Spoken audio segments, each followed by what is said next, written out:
I have here is a Macintosh 2. This is an original Macintosh 2, model M5000. And I'm going to try my hand at another one of these.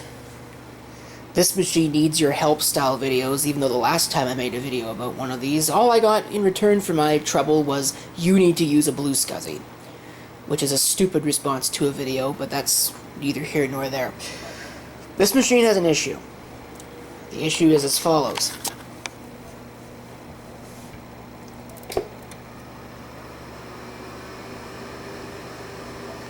This is all it does.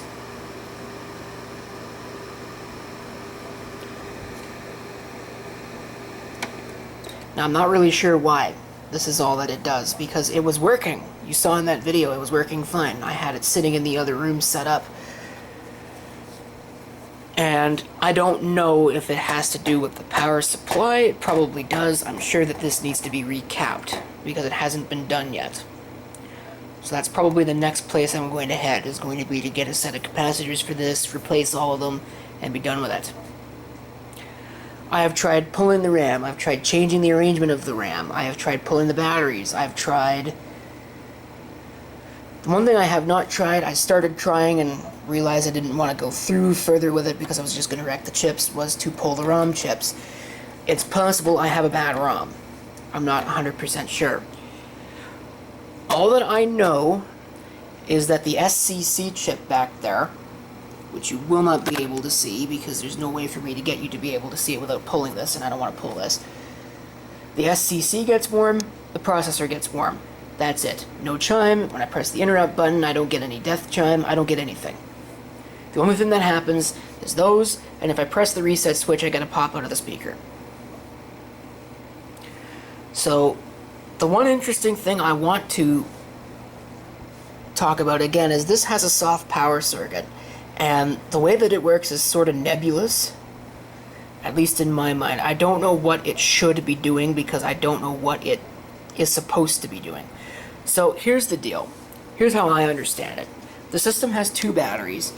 It needs those two batteries in order to run. And the reason why it does this is the power supply pin out here.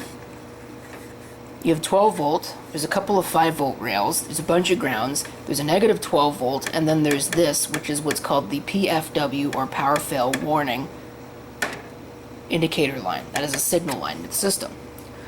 When you press the power button on the back, this sends battery voltage, 6 volts, to this pin, which causes the power supply to turn on.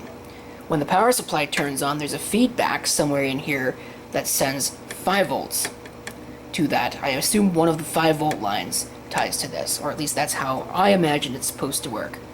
When you hit the power switch again, it breaks that connection. Here's what I'm actually experiencing. I'm going to go ahead and power this on, if I can. So I have another problem here. I think this switch at the back might be bad, because half the time it doesn't work. There we go. So it's on. Let me grab my multimeter. I don't know that I can get this into a position where you can see it. I'm going to check the 12 volt first. I'm going to connect to a ground. 12 volts. Looks like it's 12 volts. There's a 5 volt. That's 5 volts. There's another 5 volts. Another 5 volts. Another 5 volts, and another 5 volts. So our 5 volt rails are good. That's a ground, so that shouldn't be anything. Let's check the negative 12.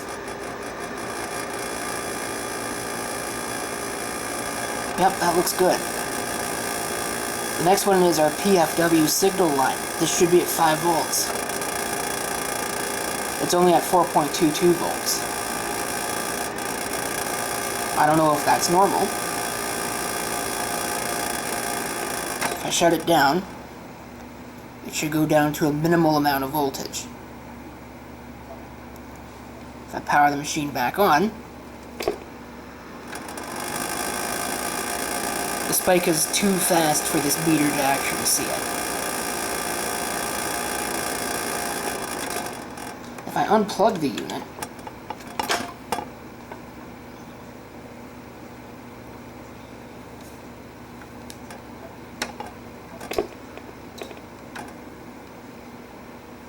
That didn't work because there was residual power in the power supply. But there's our 5 volts, where it's supposed to be.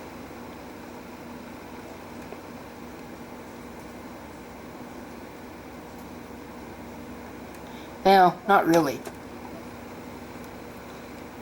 Our battery voltage. The thing that's kind of interesting is that both of those batteries measure 3.67 volts, but I'm only getting 5 volts out of it. So why am I losing voltage on that? And is that my problem? I don't think it is, but I'm not 100% sure if that is where my issue lies. So I'd like to know if that's supposed to be, you know, exactly 5 volts and exactly 6 volts, or if that's supposed, if it's normal because it's a signal. So high or low, it should be a signal line. If anybody's got any other information they'd like to give, I would love to hear it. But I think I'm going to probably start with recapping this power supply. The other possibility that has come to mind is that I have a bad ROM chip. 1 or 2 of those ROMs is bad. How do I decide and figure that out? I don't know. I do still have the other logic board out of this machine, and that has ROMs on it. I could pull those ROMs and put them on here and see what happens. But that's the only other thing that I can possibly think of. The logic board was recapped. Here's when it was done. And it's been working fine until recently. Oh, little postscript before I go, I guess. Because I'm probably going to have to field questions about whether or not these batteries are actually any good. On camera, at least we'll try and do it on camera.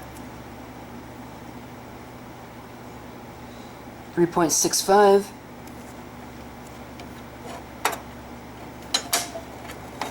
It's going to roll out of the way.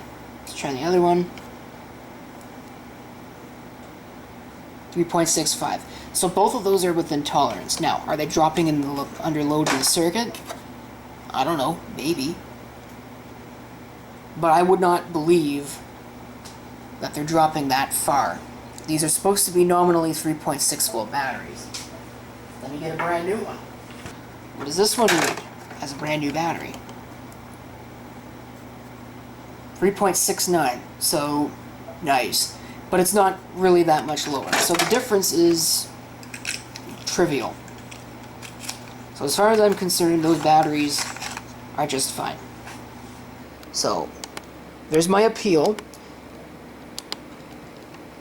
If you've got any comments and got any suggestions, and you're not just going to tell me that I should replace this hard drive with a BlueSCSI, because it's not going to happen, I would certainly like to hear from you.